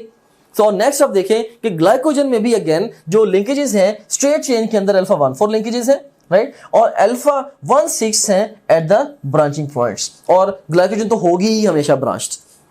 और फिर सेलुलोज के अंदर भी जो लिंकेजेस हैं वो बीटा 1,4 लिंकेजेस हैं, क्योंकि वहां पे बीटा ग्लूकोज प्रेजेंट है। So beta 1,4 linkage present in the cellulose, right, one of the very rare linkages, लेकिन स्टिल सेलुलोज जो कि एक वेरी कॉमन मैक्रोमोलिक्यूल है उसके अंदर बीटा 1,4 लिंकेज प्रेजेंट है। चूंकि इसके अंदर ब्रांचिंग पॉइंट्स हैं ही नहीं, तो इसीलिए इसमें ब्रांचिंग पॉइंट्स का लिंकेज भी मैंने आपको नहीं बताया, right. So this is about the comparison of the 3 important polysaccharides which are discussed in our text book. उसमें स्टार्च है, ग्लाइकोजन और सेलुलोज है, राइट। सो इनसे रिलेटेड डिफरेंट वेज में एग्जाम क्वेश्चन आपसे पूछ सकता है। फॉर एग्जांपल कि वो आपसे एग्जाम आपसे पूछ सकता है कि सेलुलोज किन ऑर्गेनिज्म में प्रेजेंट है, राइट, या प्लांट्स में स्टोरेज फॉर्म ऑफ फूड क्या है, तो वो स्टार्च है। सिमिलरली एग्जाम आपसे पूछ सकता है इन तीनों पॉलीसेक्राइड्स में से कौन सा जो है वो ग्लूकोज का पॉलीमर है, starch, glycogen, cellulose, all of them, तो answer is all of them. कौन सा पॉलीसेक्राइड ऐसा है जो कि सॉल्युबल इन हॉट वाटर, तो आंसर है amylose. Similarly which of the following would give you red colour with iodine test, so answer would be glycogen, right। इस तरह से एग्जाम आपसे पूछता है कि alpha 1,4 linkages would be present in A option is starch, B is glycogen, C is cellulose, D option is starch and glycogen। Answer इसका क्या होगा, starch and glycogen, दोनों में alpha 1,4 linkage present and so on। so exam different ways में इस table को utilise करते हुए क्वेश्चंस फॉर्मुलेट कर सकता है, राइट। उसमें आप देखें कि ये एक फोटोग्राफ है जो कि आपको डिफरेंट जो इंपॉर्टेंट पॉलीसैकेराइड्स हैं उनके स्ट्रक्चर के बारे में बता रही है। इसमें आप देखें कि एक्सट्रीम लेफ्ट जो एरिया है यहाँ पे हमारे पास स्टार्च है और स्टार्च दो फ्लेवर्स में है, एक अमाइलोज है जो कि नॉन ब्रांच्ड है और दूसरी अमाइलोपेक्टिन है जो कि आप देख सकते हैं कि एक्सटेंसिवली ब्रांच्ड है। सो अमाइलोज एंड अमाइलोपेक्टिन ये दोनों फ्लेवर्स हैं किसके, स्टार्च के, राइट। इसमें स्ट्रेट चेन में लिंकेज कौन सा होगा, अल्फा 1 4 और ब्रांचिंग पॉइंट्स पे लिंकेजेस कौन से होंगे, alpha 1 6 at the branching points. और उसके बाद फिर देखें अमाइलोज में सिर्फ और सिर्फ अल्फा 1 4 लिंकेज ही प्रेजेंट होगा, ब्रांचिंग पॉइंट्स है ही नहीं। सिमिलरली ग्लाइकोजन में भी देखें ये एक्सटेंसिवली ब्रांच है, अगेन ये ग्लूकोज के ही कहीं ये पॉलीमर है, तो इसमें अल्फा 1 4 लिंकेज होगा at the in the straight chain and alpha 1 6 linkage होगा एट द ब्रांचिंग पॉइंट्स। और उसके बाद फिर आप देखें कि जो सेलुलोज है इसमें कोई ब्रांचिंग नहीं है, इसके अंदर बीटा 1 4 लिंकेज है, ये प्रेजेंट है, beta 1 4 linkage unique for the cellulose. अब यहाँ पे इस फोटोग्राफ में आप देखें कि जैसे एप्पल है तो एप्पल के अंदर कौन से पॉलीसैकेराइड्स प्रेजेंट है, इसमें आप देख सकते हैं कि एप्पल के अंदर अमाइलोज भी है, अमाइलोपेक्टिन भी और सेलुलोज भी है। अब देखें एप्पल की जो बाहर कवरिंग है, राइट, ये जो कवरिंग है it's comprised of the amylopectin, ये टफ स्ट्रक्चर है। हाँ, एप्पल के अंदर जो व्हाइट चंक होगा, राइट, वो मेनली क्या है, वो अमाइलोज है, पर दोनों ये फ्लेवर्स स्टार्च ही के हैं, राइट। और उसके बाद फिर चूंकि आपको पता है कि एप्पल है और एप्पल इसका स्ट्रक्चर भी at the end of the day चूंकि प्लांट का पार्ट है, इसका स्ट्रक्चर भी सेलुलर होगा, जिसका मतलब यह है कि इसके अंदर अगर सेल्स होंगे, सेल्स के बाहर सेल वॉल भी होगी, और अगर सेल वॉल भी होगी तो सेल वॉल के अंदर सेलुलोज भी होगा, तो लिहाजा एप्पल के अंदर सेलुलोज भी प्रेजेंट है। सो यू सीन हियर, एक एप्पल के अंदर you will get the amylopectin, the amylose and the cellulose. Amylopectin outer covering है, अमाइलोज जो है उसके अंदर इनर वाइट पोर्शन है, इनर वाइटर जो चंक है एप्पल का उसमें मेनली अमाइलोज है, और फिर जितने भी इसके सेल्स हैं ऑफ कोर्स सेल्स की वॉल्स के अंदर सेलुलोज भी प्रेजेंट है। सो माय डियर स्टूडेंट, अभी तक हमने इंट्रोडक्शन टू कार्बोहाइड्रेट्स और उसके बाद फिर क्लासिफिकेशन ऑफ कार्बोहाइड्रेट्स को डिस्कस किया। अब हम डिस्कशन स्टार्ट करते हैं with the comparison between 3 classes of carbohydrates. I would like to start off my discussion with few questions and हमारे पास options हैं। A option is sucrose, B option is maltose, C option is lactose and D option is starch। और command है हमारे पास choose the right answer और answers for each statement। यानी कि इस command से हमें पता चलता है कि एक स्टेटमेंट के लिए एक से ज़्यादा सही जवाब भी हो सकते हैं। So we have got our first statement, which sugar is sweet in taste and non-reducing। यहाँ पे 2 कंडीशंस हैं। पहली कंडीशन क्या है कि स्वीट हो शुगर, एंड दूसरी कंडीशन क्या है, वो नॉन रिड्यूसिंग हो। अब हम इन सभी शुगर्स को देखते हैं स्वीटनेस और रिडक्शन पोटेंशियल के हवाले से। सो यू सीन हियर, जो सुक्रोज है ये स्वीट है, और माल्टोज और लैक्टोज चूंकि ये भी ओलिगोसैकेराइड्स हैं, सो ये भी स्वीट हैं। हाँ, स्टार्च पॉलीसैकेराइड है और ये टेस्टलेस है, so this is not sweet. सो पहली कंडीशन पे पहले तीनों ऑप्शंस पूरे उतरते हैं। अब सेकंड कंडीशन क्या है, नॉन रिड्यूसिंग, राइट। सो इसमें आप देखें कि जो सुक्रोज है ये नॉन रिड्यूसिंग है, जबकि माल्टोज एंड लैक्टोज ये दोनों रिड्यूसिंग शुगर्स हैं। स्टार्च भी है तो नॉन रिड्यूसिंग, लेकिन चूंकि ये पहली कंडीशन को फुलफिल नहीं करती इसलिए ये हमारा क्वालिफाइंग आंसर नहीं है। So best response to this question would be alpha. And second statement है हमारे पास पिक रिड्यूसिंग शुगर्स। सो इसमें हम देख सकते हैं कि माल्टोज एंड लैक्टोज ये दोनों ही रिड्यूसिंग शुगर्स हैं। सो बीटा एंड चार्ली दोनों हमारे आंसर्स हैं। और फिर लास्ट पे हमारे पास स्टेटमेंट है पिक नॉन रिड्यूसिंग शुगर्स। सो हम देख सकते हैं कि सुक्रोज भी नॉन रिड्यूसिंग है, और सिमिलरली जो स्टार्च है यहाँ पे ये भी नॉन रिड्यूसिंग है। So alpha and delta both of these would be the best responses to the third statement. And now let's move on to the next slide। अब हम मोनोसैकेराइड्स, ओलिगोसैकेराइड्स और पॉलीसैकेराइड्स का एक कंपैरिजन टेबल कंस्ट्रक्ट करेंगे। Let me Orient you towards this table. इस table में extreme left column में हमारे पास फीचर है। In the second column we have got the monosaccharides, in the third column we have got oligosaccharides, and in the fourth column we have got the polysaccharides। अब हम जो तीनों classes हैं carbohydrates की, that is mono, oligo and polysaccharides, इन्हें different headings के तहत discuss करेंगे और साथ साथ हम ये भी देखेंगे कि रियल एग्जाम में यहाँ पे क्वेश्चंस किस पैटर्न पे जनरेट हो सकते हैं। सो बुक में ये जो इन्फॉर्मेशन है ये डिफरेंट पैराग्राफ्स की शक्ल में दी गई है, लेकिन अमूमन यहाँ से एग्जाम में जो क्वेश्चन पूछा जाता है वो कोरिलेशन क्वेश्चन होता है। और मेरा जो ऑब्जेक्टिव है वो ये है कि मैंने आपकी बुक ही के अंदर गिवन मटेरियल को through the eyes of exam आपके ऊपर प्रोजेक्ट करना है। So this is the table which is actually showing you these 3 classes through the eyes of the exam, you can say. So हमारे पास पहली हेडिंग है common name, और इसमें monosaccharides का कॉमन नेम क्या है? Simple sugars. ओलिगोसेक्राइड्स को हम कॉमनली कॉम्प्लेक्स शुगर्स, जबकि पॉलीसेक्राइड्स को हम मोस्ट कॉम्प्लेक्स शुगर्स भी कहते हैं। अगर एग्जाम आपके लिए क्वेश्चन जनरेट करता है जिसमें लिस्ट में आपके सामने कोई मोनोसेक्राइड, ओलिगो और पॉलीसेक्राइड्स रखता है और आपसे ये पूछता है कि इनमें से कौन सी मोस्ट कॉम्प्लेक्स शुगर है, so you can see here your best response would be a polysaccharide. और इसी तरह से अगर एग्जाम आपसे ये पूछता है कि कौन सी सिंपलेस्ट शुगर है उस लिस्ट में से, so best response would be monosaccharide and so on. And now let's move on to the next feature and that is taste. So taste के हवाले से जो मोनोसेक्राइड्स हैं they are more sweet, right. So यूँ भी कह सकते हैं कि इसकी जो स्वीटनेस है इसको मैं 4+ से अगर रिप्रेजेंट करूं तो जो ओलिगोसेक्राइड्स हैं इनकी स्वीटनेस को मैं मे बी 2+ से रिप्रेजेंट करूंगा, क्योंकि हैं तो ये भी स्वीट लेकिन इनकी जो स्वीटनेस है that is lesser than the polysaccharides, lesson that the monosaccharides. And now let's talk about the sweetness of the polysaccharides. So यहाँ पे आप देख सकते हैं कि जो पॉलीसेक्राइड्स हैं they are tasteless. This is a paradox. You seen here, आप एप्पल खाते हैं एंड एप्पल में फूड मेनली किस फॉर्म में स्टोर्ड है? स्टार्च की फॉर्म में, और स्टार्च क्या है? पॉलीसेक्राइड। और पॉलीसेक्राइड्स क्या होते हैं? Tasteless. Now the question is apple sweet क्यों है, राइट। सो अगर उसमें फूड स्टार्च की फॉर्म में स्टोर्ड है तो एप्पल स्वीट क्यों है?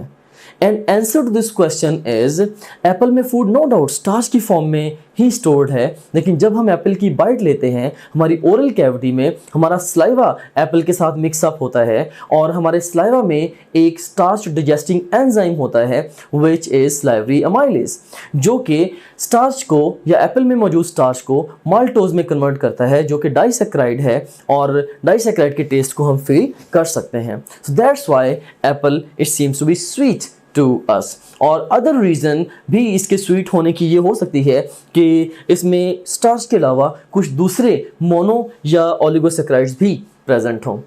सो बहरहाल अगर हम प्योरली इनको देखें बगैर डाइजेशन के तो जो पॉलीसेक्राइड्स हैं including the starch and glycogen and cellulose etcetera, they are all tasteless. And now let's talk about their solubility in water.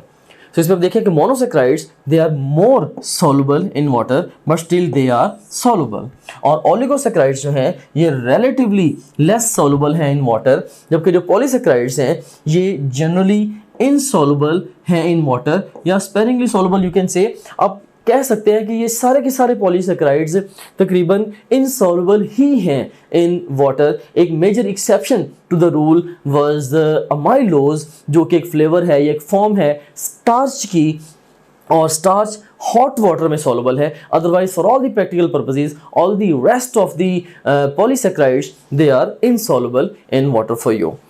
And next we have got the hydrolysis. यहाँ पे मैं बताता चलूँ कि हाइड्रोलिसिस से मुराद क्या है? Hydrolysis to yield monomers, hydrolysis to yield monomers, right. So इसमें आप देखें कि जो मोनोसेक्राइड्स हैं चूँकि खुद से ही ये मोनोमर्स हैं, सो इनकी हाइड्रोलिसिस से कोई भी मोनोमर्स यील्ड नहीं होंगे।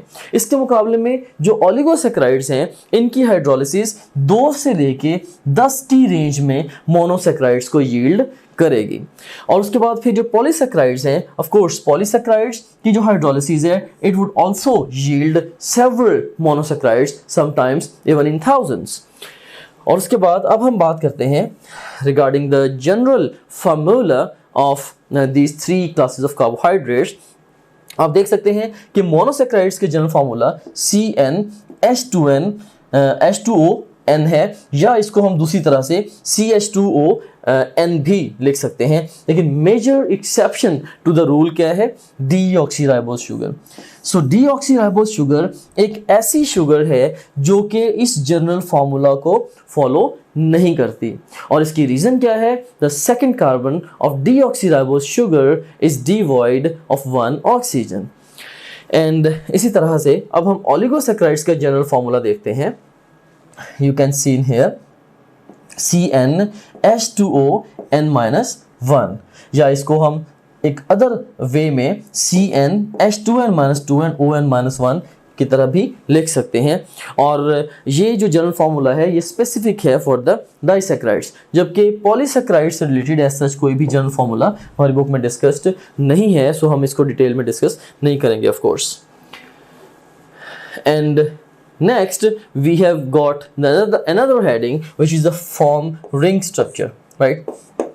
So you see in here the monosaccharides, ये जब हम इनको water में dissolve कराएंगे they would form the ring structure, right? So definitely they form ring structure, and furan is actually a 5-cornered ring and pyran is a 6-cornered ring, and these rings are formed actually when the monosaccharides are dissolved in water, जबकि oligosaccharides और polysaccharides के लिए ये information relevant नहीं है। And next we have got the classification of monosaccharides. Classification of the monosaccharides, oligo and the polysaccharides as well. So monosaccharides को हम classify करते हैं on the basis of number of carbon atoms. यानी कि अगर एक ऐसी मोनोसैकेराइड शुगर हो या ऐसी कोई मोनोसैकेराइड हो जिसमें अगर 3 कार्बन्स हैं, हम उसको लेबल क्या करेंगे? As a triose. सिमिलरली अगर उसमें 4 कार्बन्स हैं तो टेट्रोज, और 5 कार्बन्स हैं तो पेंटोज, 6 कार्बन्स हैं तो hexose and so on, right? So जो क्लासिफिकेशन है मोनोसैकेराइड्स की that is on the basis of number of carbon atoms, और ओलिगोसैकेराइड्स की जो क्लासिफिकेशन है that is on the basis of number of monosaccharides released during hydrolysis. जब हम oligosaccharides को हाइड्रोलाइज करते हैं उस वक्त उनसे कितने मोनोमर्स या मोनोसैकेराइड मॉलिक्यूल्स रिलीज होते हैं, इस बेसिस पे इनको हम क्लासिफाई करते हैं। फॉर एग्जांपल ऐसा ओलिगोसैकेराइड जो कि हाइड्रोलिसिस पे 2 मोनोसैकेराइड्स को यील्ड करे, हम उसे कहेंगे this is a disaccharide. Similarly जो 3 यील्ड करे वो ट्राइसैकेराइड, और 4 वाला टेट्रासैकेराइड एंड 5 वाला पेंटासैकेराइड एंड सो ऑन, राइट? और उसके बाद फिर जो पॉलीसैकेराइड्स हैं इनकी जो क्लासिफिकेशन है वो on the basis of structural complexity है, but that is beyond the scope of our exam, so इसीलिए इसको भी हम डिटेल में डिस्कस नहीं करेंगे। And next we have got another heading और अदर फीचर कि ये जो शुगर्स हैं ये रिड्यूसिंग हैं या नॉन रिड्यूसिंग हैं। सो जनरलाइजेशन क्या है कि जो मोनोसैकेराइड्स हैं they are generally reducing, right? और कन्वर्सली जो पॉलीसैकेराइड्स हैं they are generally non reducing. So monosaccharides generally reducing है जबकि पॉलीसैकेराइड्स जनरली नॉन रिड्यूसिंग है। ये लिस्ट आपने मेमोराइज करनी है कि ओलिगोसैकेराइड्स में से कुछ ऐसी हैं जो कि रिड्यूसिंग हैं, for example maltose and lactose. Maltose और लैक्टोज को आपने याद रखना है एज रिड्यूसिंग शुगर्स, एंड इसी तरह से जो सुक्रोज है इसको आपने as a non reducing sugar याद रखना है। ये प्रेटी हाई यील्ड पॉइंट है from the examination point of view. पहले भी कई दफ़ा ये पॉइंट एग्जाम में डिफरेंट वेज में टेस्ट किया जा चुका है। और उसके बाद अब हम बात करते हैं इम्पॉर्टेंट एग्जाम्पल्स की।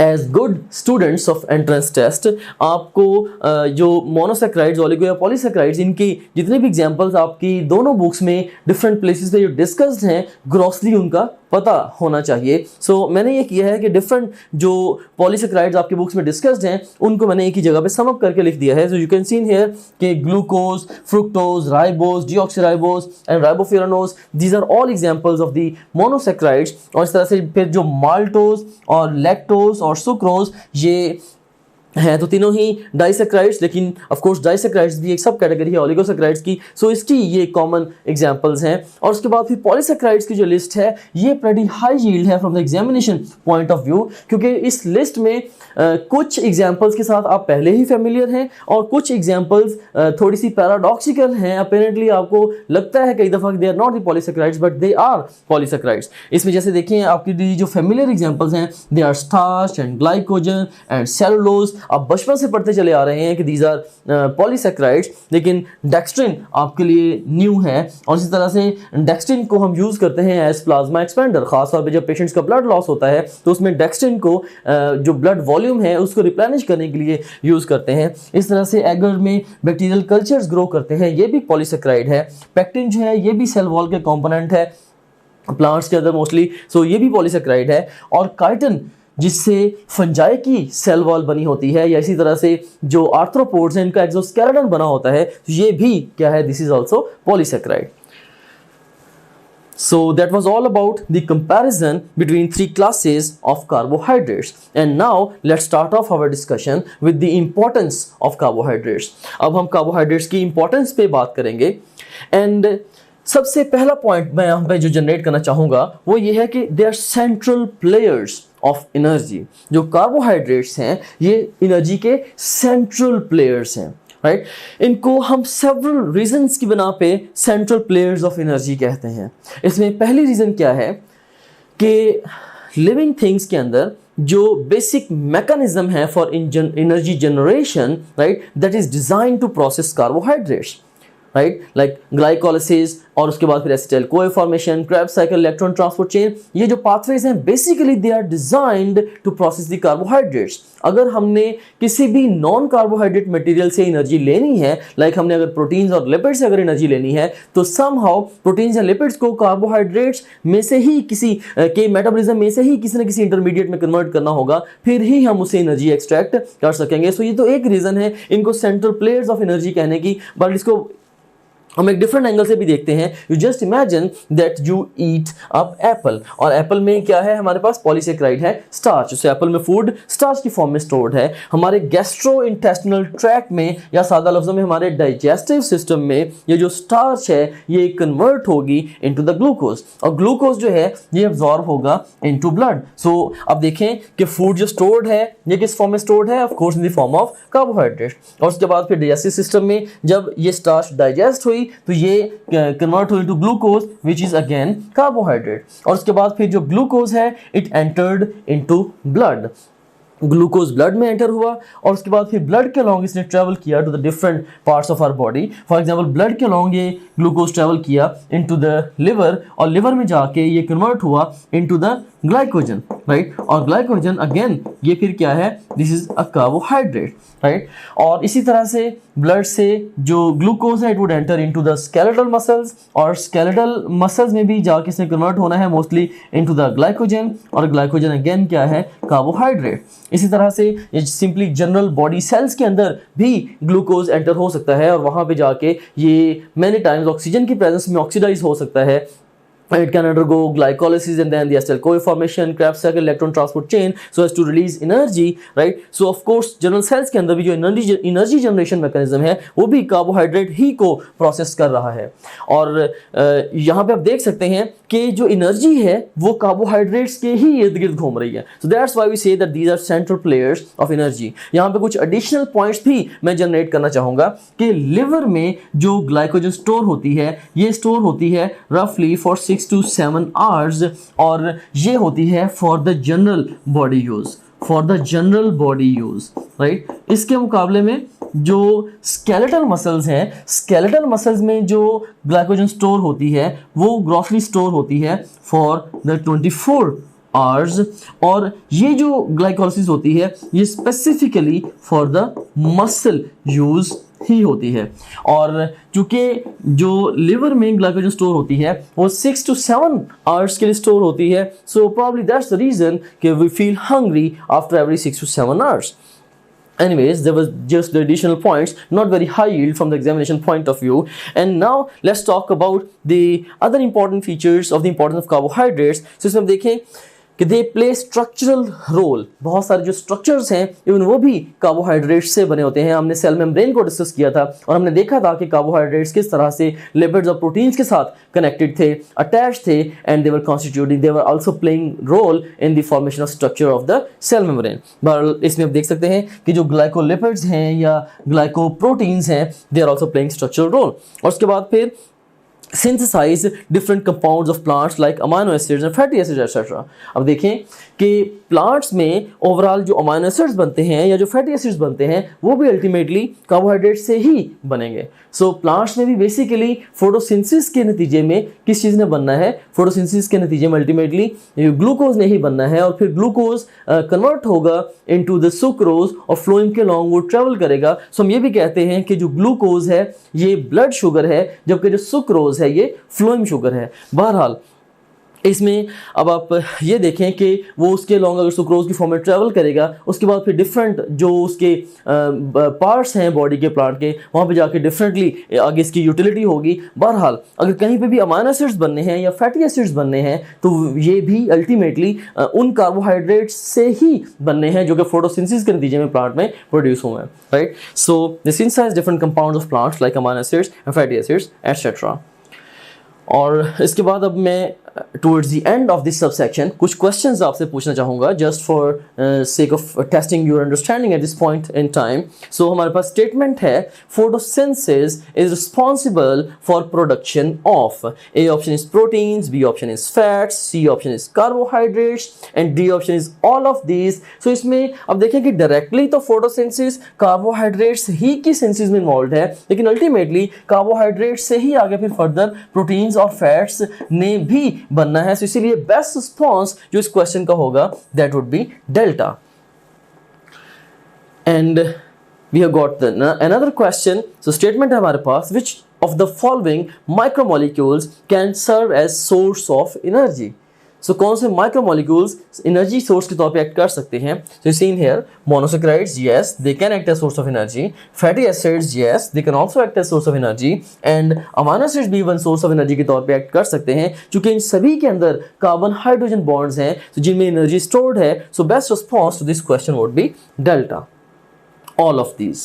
And another question, which of the following carbohydrates can be naturally found in fruits? सो इनमें से कौन से आपको नेचुरली फ्रूट्स में मिलेंगे. सो इसमें ए ऑप्शन है ग्लूकोज, बी ऑप्शन है स्टार्च, सी ऑप्शन है lactose and D option is glucose and starch. If you are thinking that's the best response to this question is starch, you are thinking on the wrong lines. क्योंकि अगर purely starch की form में ही अगर fruits में stored होते overall carbohydrates तो बहुत सारे जो फ्रूट्स जैसे ही हम मुंह में लेके जाते हैं हमें स्वीट फील होते हैं तो हमें कभी भी उनकी स्वीटनेस इस तरह से फील ना होती. इसका मतलब है कि उसके अंदर कुछ ना कुछ स्वीट शुगर्स यानी कि मोनो या ओलिगोसैकेराइड्स भी मौजूद हैं. तो इसमें खासतौर पर देखें कि मोनोसैकेराइड्स रूटीनली प्रेजेंट हैं तो इसमें जो ग्लूकोज है वो भी प्रेजेंट हो सकता है. जो लैक्टोज है ऑफ कोर्स लैक्टोज ये मिल्क शुगर है. सो ये मिल्क में प्रेजेंट है ना कि फ्रूट्स वगैरह के अंदर. सो इसमें हमारे पास ग्लूकोज और स्टार्च ये दोनों प्रेजेंट हो सकते हैं फ्रूट्स में. So best response to this question would be delta, glucose and the starch. So next we have got another question. Statement है जी glycoproteins and glycolipids have structural role in. A option is extracellular matrix of animals, B option is bacterial cell wall, C option is biological membrane. So हमने इन तीनों roles को study किया है glycoproteins और glycolipids के. हमारी बुक में डिफरेंट जगहों पे ये तीनों रोल्स मेंशन्ड हैं. So best response to this question would be all of these and that's all about the carbohydrates. Thank you very much.